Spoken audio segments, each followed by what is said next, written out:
बिस्मिल्लाहिर्रहमानिर्रहीम। मोहतरम नाज़रीन, अस्सलाम वालेकुम। आज की वीडियो में हम किबला अव्वल मस्जिद अक्सा से खाना काबा की तरफ तब्दीली किबला का वाक़या बयान करेंगे और साथ साथ इस बात से भी पर्दा उठाएंगे कि अगर खाना काबा हज़रत इब्राहीम अलैहिस्सलाम के दौर से मौजूद था तो फिर मस्जिद अक्सा को मुसलमानों का किबला क्यों बनाया गया। ईरानी ज़बान में यरूशलेम और अरबी ज़बान में अल कुद्स के नाम से मारूफी तारीखी शहर बैतुल मुक़द्दस, जिसके मायने पाक घर हैं, इन शहरों में से एक है जिसे नौए इंसानी इज्जत और एहतराम की निगाह से देखती हैं। इस शहर का जर्रा जर्रा मुकद्दस है और अक्सर अंबिया अलैहिस्सलाम की यादगारें यहाँ मिलती हैं। हज़रत दाऊद अलैहिस्सलाम, हज़रत सुलेमान अलैहिस्सलाम और कई दूसरे अंबिया भी यहीं मदफून हैं।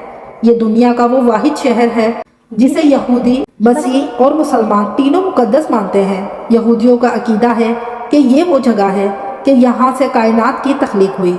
यहाँ पर मौजूद मगरिबी दीवार यहूदियों की अहम मजहबी यादगार है जिसे दीवार गिरिया भी कहा जाता है, जो हज़रत सुलेमान अलैहिस्सलाम के तामीर करदा हैकल सुलेमानी की एक दीवार का कुछ बचा हुआ हिस्सा है। ईसाई कहते हैं हज़रत ईसा अलैहिस्सलाम की जई पैदाइश यही वाक़ है। ईसाइयों के मुताबिक ईसा अलैहिस्सलाम को यही मंसूब किया गया और इस शहर में इनका सबसे मुकद्दस कलीसा चर्च ऑफ होली स्पोकन भी वाक़ है। मुसलमानों के एतकाद के मुताबिक हज़रत मोहम्मद सल्लल्लाहु अलैहि वसल्लम हिजरत के बाद 17 या 19 माह तक इसी तरफ रुख करके नमाज पढ़ते रहे। जब आप सल्लल्लाहु अलैहि वसल्लम मिराज के लिए गए तो मिराज पर जाने से कभी इसी शहर में वाक़िया मस्जिद अक्सा में आपने तमाम अनबिया अलैहिमुस्सलाम की इमामत करवाई और फिर हज़रत जिब्राइल अलैहिस्सलाम के साथ बुराक पर सवार होकर 7 आसमानों की सैर के लिए गए। यही वजह है कि मुसलमान और मसीह बहुत अरसा तक इस शहर पर कब्जा के लिए बरसे पैगार रहे। माहिर आसर कदीमा के मुताबिक 7000 कबल भी बैतुल मुक़द्दस में इंसानी आबादी मौजूद थी। इस तरह ये दुनिया के कदीम तरीन शहरों में से एक है। 1000 साल कबल मसीह हज़रत दाऊद अलैहिस्सलाम ने ये शहर फतह करके इसे अपनी सल्तनत का दारुल हुकूमत बनाया था। इन्होंने 33 साल तक इस शहर पर हुकूमत की।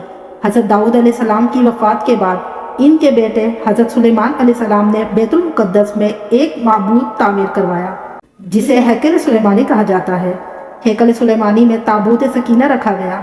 ताबूत सकीना एक संदूक का नाम है और इस संदूक में हज़रत मूसा अलैहिस्सलाम का असा, इनकी जूतियाँ, हज़रत हारून अलैहिस्सलाम का अमामा, हज़रत सुलेमान अलैहिस्सलाम की अंगूठी, तौरात की तख्तों के चंद टुकड़े, कुछ मनोसलवा और अंबिया अलैहिमुस्सलाम की कुछ दीगर निशानियां मौजूद थी। तस्वीर बुरहान में मरवी है कि जब तक जनाब रिसालत माब महकम में क़याम पजीर रहे तो इनको बैतुल मुक़द्दस की तरफ मुँह करके नमाज कायम करने का हुक्म था। तो आप नमाज के वक्त काबा को बैतुल मुक़द्दस और अपने दरमियान रखते थे ताकि दोनों की तरफ मुँह हो जाए, और जब यह सूरत मुयसर ना आ सकती तो बैतुल मुक़द्दस की तरफ मुँह करते। और 13 साल की मक्का की ज़िंदगी में यही तर्ज अमल रहा। फिर जब हिजरत करके मदीना तशरीफ़ ले गए तो 17 या 19 माह बैतुल मुक़द्दस की तरफ मुँह करके नमाज पढ़ी।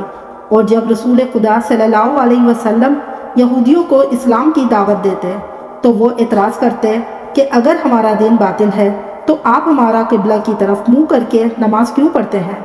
बस जब किबला हमारा दुरुस्त है तो बाकी दीन हमारा क्यों कर गलत है। और जब अल्लाह के हुक्म से तहवील किबला का हुक्म हुआ और बैतुल मुक़द्दस के बजाय काबा की तरफ मुँह करके नमाज पढ़ने का हुक्म हुआ तो इतराज़ इस तरह करने लगे कि अगर किबला तुम्हारा पहला ठीक था तो दूसरा किबला गलत है। आप ठीक को छोड़कर गलत रास्ता क्यों ले रहे हैं। और अगर अल्लाह के नज़दीक ये दूसरा किबला ठीक है तो इस वक्त तक आप इस गलत किबला यानी बैतुल मुक़द्दस की तरफ नमाज क्यों पढ़ते रहे हैं।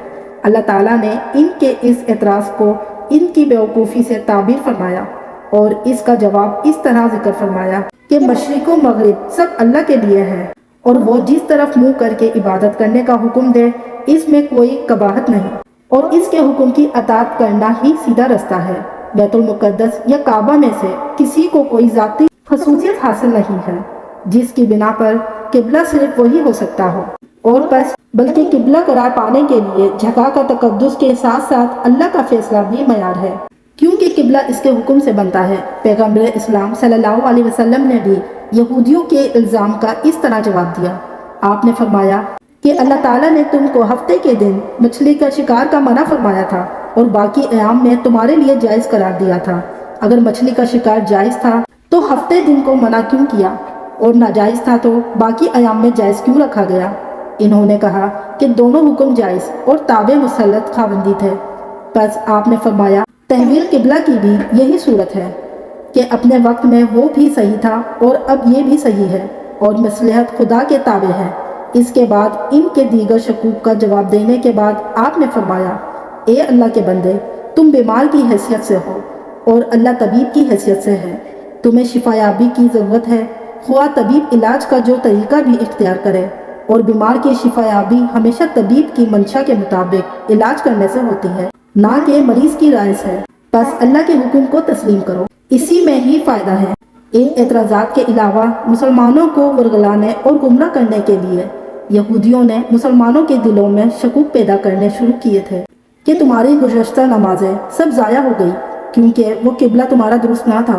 روایت میں ہے کہ حائے بن اکتب یہودی مسلمانوں میں اس قسم کے مکروہ پروپیگنڈے کرتا تھا، تو خداوند کریم نے ان کے اس اعتراض کا جواب دیا کہ تمہاری گزشتہ نمازیں خدا ضائع نہیں کرتا، بلکہ اپنے وقت میں وہ قبلہ مشیت خداوندی کے ماتحت درست تھا، اور اب مصلحت آزادی اس قبلہ میں ہے، لہٰذا اب یہ درست ہے، بس وہ نمازیں بھی درست تھی اور یہ بھی صحیح ہے۔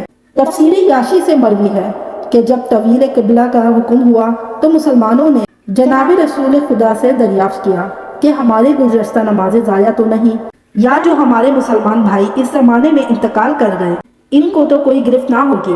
بس اللہ تعالیٰ کی طرف سے آیت نازل ہوئی کہ خدا تمہارے ایمان کو ضائع نہیں کرتا۔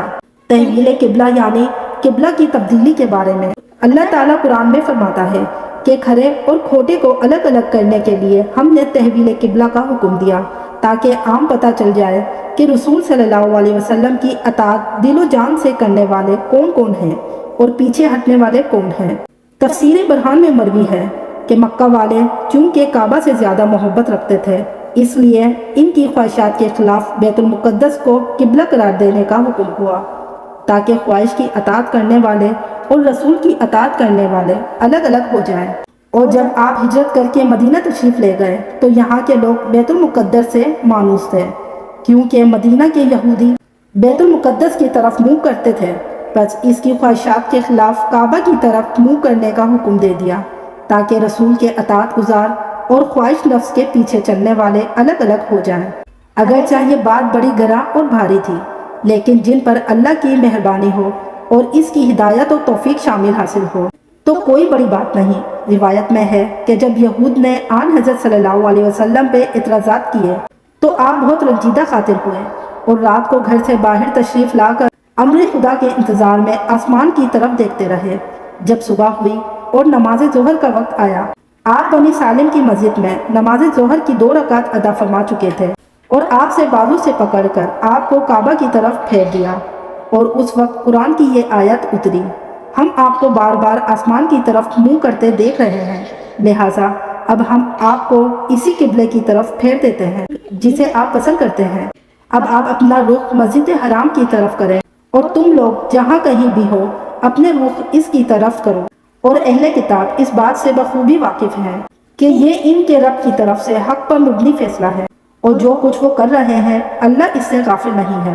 اس مسجد کو جس میں قبلے کی تبدیلی کا حکم نازل ہوا، اس مسجد کو مسجد رخ قبلتین یا قبلتین کہتے ہیں، جس کے معنی ہے 2 قبلوں والی، چونکہ اس کے اندر رسول اللہ صلی اللہ علیہ وسلم نے ایک ہی نماز کو 2 قبلوں کی طرف ادا فرمایا تھا۔ یہاں پر سوال یہ پیدا ہوتا ہے کہ تحویل قبلہ کے لیے آپ کو اس قدر انتظار کیوں تھا کہ رات کو گھر سے باہر نکل کر آسمان کی طرف دیکھتے اور وہی کا انتظار فرماتے تھے؟ اس بارے میں مفسرین نے بیان کیا ہے، ایک تو اللہ کا وعدہ تھا کہ آپ کا قبلہ بیت المقدس سے تبدیل کر کے خانہ کعبہ کو قرار دیا جائے گا، لہٰذا آپ منتظر تھے۔